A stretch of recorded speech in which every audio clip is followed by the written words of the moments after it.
Welcome to Bible in a Year, Day 14, Genesis chapter 30. Then Jacob took fresh sticks of poplar and almond and plane trees and peeled white streaks in them, exposing the white of the sticks. He set the sticks that he had peeled in front of the flocks in the troughs, that is, the watering places where the flocks came to drink. And since they bred when they came to drink, the flocks bred in front of the sticks, and so the flocks brought forth striped, speckled, and spotted. And Jacob separated the lambs and set the faces of the flocks towards the striped and all the black in the flock of Laban. He put his own droves apart and did not put them with Laban's flock. Whenever the stronger of the flock were breeding, Jacob would lay the sticks in the troughs before the eyes of the flock, that they might breed among the sticks. But for the feebler of the flock, he would not lay them there. So the feebler would be Laban's, and the stronger Jacob's. Thus the man increased greatly and had large flocks, female servants and male servants, and camels and donkeys. Genesis chapter 31. Jacob flees from Laban. Now Jacob heard that the sons of Laban were saying, "Jacob has taken all that was our father's, and from what was our father's he has gained all his wealth." And Jacob saw that Laban did not regard him with favor, as before.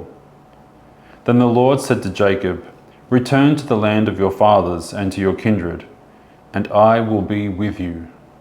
So Jacob sent and called Rachel and Leah into the field where his flock was, and said to them, "I see that your father does not regard me with a favor as he did before. But the God of my father has been with me. You know that I have served your father with all my strength, yet your father has cheated me and changed my wages 10 times. But God did not permit him to harm me. If he said, 'The spotted shall be your wages,' then all the flock bore spotted. And if he said, 'The striped shall be your wages,' then all the flock bore striped. Thus God has taken away the livestock of your father and given them to me. In the breeding season of the flock, I lifted up my eyes and saw in a dream that the goats that mated with the flock were striped, spotted, and mottled. Then the angel of God said to me in the dream, 'Jacob,' and I said, 'Here I am.' And he said, 'Lift up your eyes and see. All the goats that mate with the flock are striped, spotted, and mottled. For I have seen all that Laban is doing to you. I am the God of Bethel, where you anointed a pillar and made a vow to me.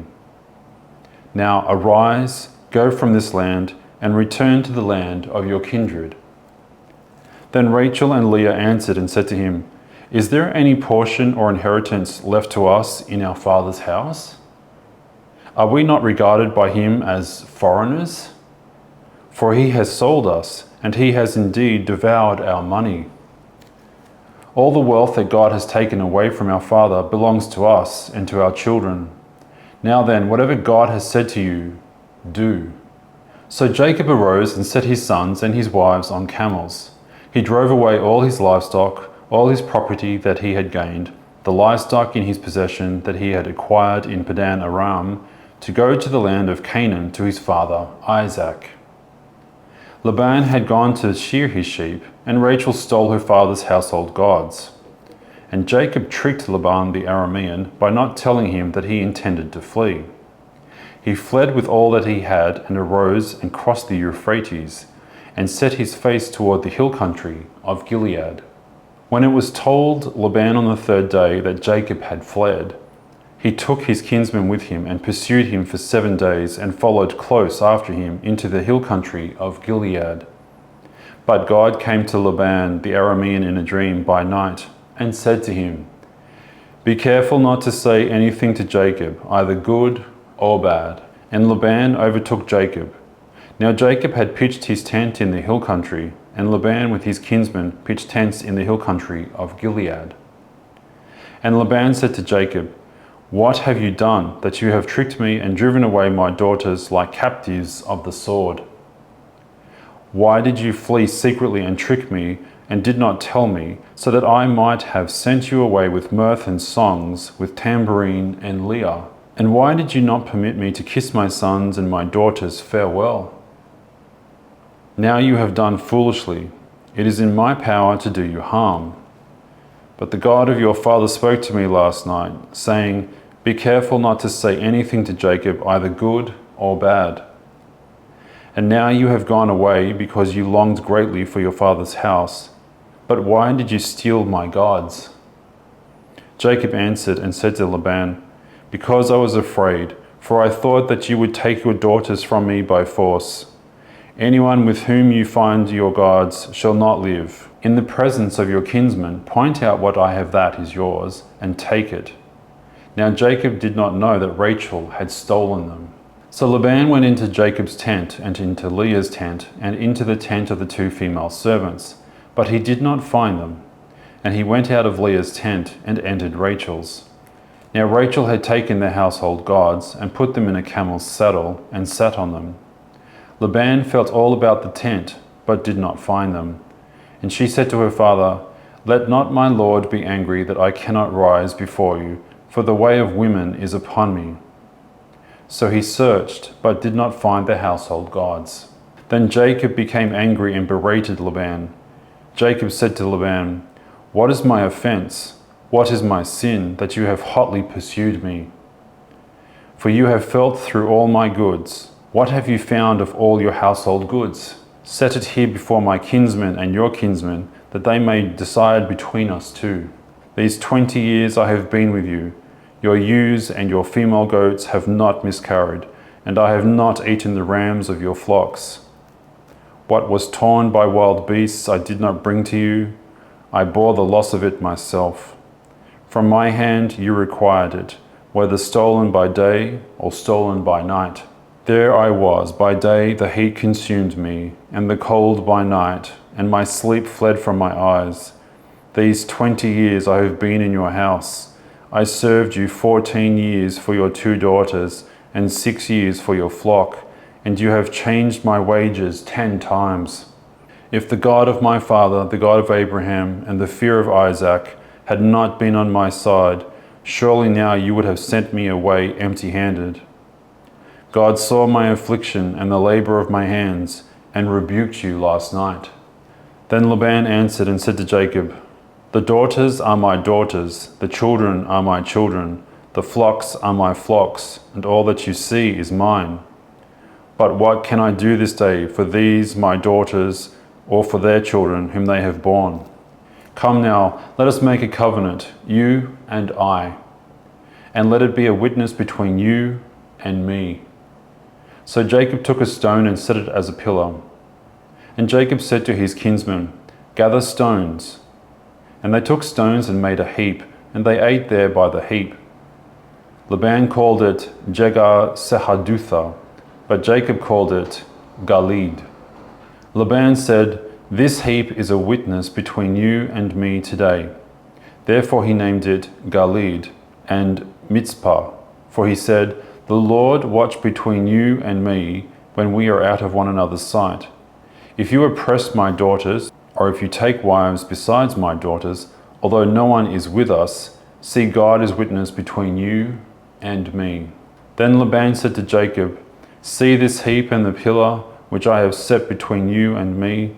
This heap is a witness, and the pillar is a witness, that I will not pass over this heap to you, and you will not pass over this heap and this pillar to me, to do harm.